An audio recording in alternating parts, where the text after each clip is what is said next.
ये सुनकर थोड़ा अजीब लगता है ना कि एक बहुत बड़ी वित्तीय संस्था रोजाना करोड़ों का व्यापार करती है और रिजर्व बैंक ऑफ इंडिया उस पर महज 80,000 रुपए का जुर्माना लगाता है। ऊपरी तौर पर तो ये एक मजाक या हल्की सी डांट लग सकती है, लेकिन आज के हमारे इस गहन विश्लेषण में जो रिपोर्ट्स हैं जिनमें बंधन बैंक या मुथूट हाउसिंग फाइनेंस और एबेक्स पेमेंट्स पर लगे ताज़ा जुर्मानों का जिक्र है, वो कुछ और ही कहानी बयां कर रहे हैं। तो चलिए इस विषय को थोड़ा खोल कर समझते हैं कि ये छोटे दिखने वाले जुर्माने दरअसल किसी बड़े वित्तीय भूकंप की चेतावनी कैसे हो सकते हैं। बिल्कुल। इन स्रोतों को खंगालने पर जो पैटर्न उभर कर आता है ना, वो ये है कि आरबीआई का मकसद सिर्फ संस्थानों को सजा देना या फिर पैसे वसूलना नहीं है। मतलब ये कदम सीधे तौर पर पूरे सिस्टम में एक फाइनेंशियल डिसिप्लिन यानी वित्तीय अनुशासन थोपने की बड़ी रणनीति का हिस्सा है। सही कहा। हाँ, और देखिए, जब नियमों का पालन सुनिश्चित किया जाता है ना, तो असल में पूरे बैंकिंग ढांचे को किसी अंदरूनी खोखलेपन से बचाया जा रहा होता है। अच्छा, हमारे नोट्स में जो सबसे बड़ा जुर्माना दिखता है वो बंधन बैंक पर है, करीब 41.8 लाख रुपए का। और इसका एक मुख्य कारण केवाईसी यानी नो योर कस्टमर दिशा निर्देशों का उल्लंघन बताया गया है। तो क्या ये केवाईसी नियम हमारे बैंकिंग सिस्टम के उस एयरपोर्ट सिक्योरिटी स्कैनर की तरह है, जहां अगर एक भी गलत बैग बिना स्कैन हुए अंदर चला गया तो भारी कीमत चुकानी पड़ती है? अरे यहाँ सबसे दिलचस्प बात यह है कि केवाईसी सिर्फ एक कागजी खानापूर्ति नहीं है।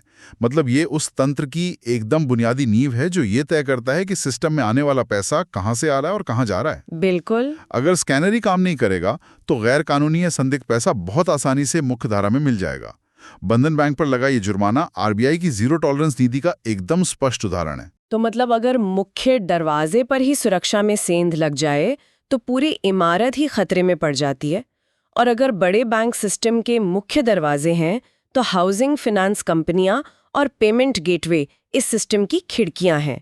और मुझे लगता है आरबीआई इन खिड़कियों को भी पूरी तरह से कस रहा है। एकदम सही कहा आपने। स्रोतों में मुथूट हाउसिंग फाइनेंस कंपनी का जिक्र है, जिन पर फेयर प्रैक्टिस कोड ना मानने के लिए 80,000 रुपए का जुर्माना लगा है। साथ ही एबिक्स पेमेंट सर्विसेज लिमिटेड और 2 सहकारी बैंकों पर payment and settlement systems act 2007 के तहत कुल 2,60,000 रुपए का जुर्माना है।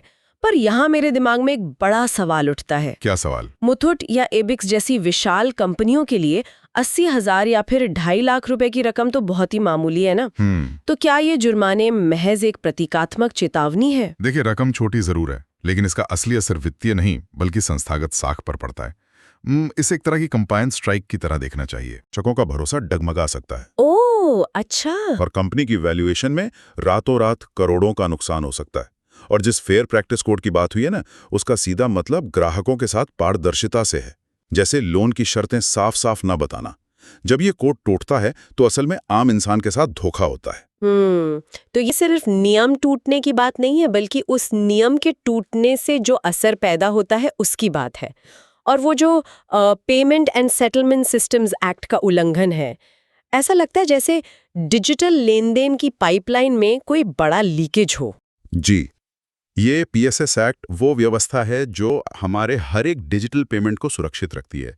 जब एवेक्स पेमेंट्स जैसी संस्थाएं या फिर सहकारी बैंक इन नियमों की अनदेखी करते हैं तो इसका सीधा असर रोजमर्रा के डिजिटल लेन देन के फेल होने या डेटा से समझौता होने के रूप में सामने आ सकता है। बाप रे। हाँ, सिस्टम की प्लम्बिंग में एक छोटा सा लीकेज भी पूरे ग्रिड को ठप करने की क्षमता रखता है।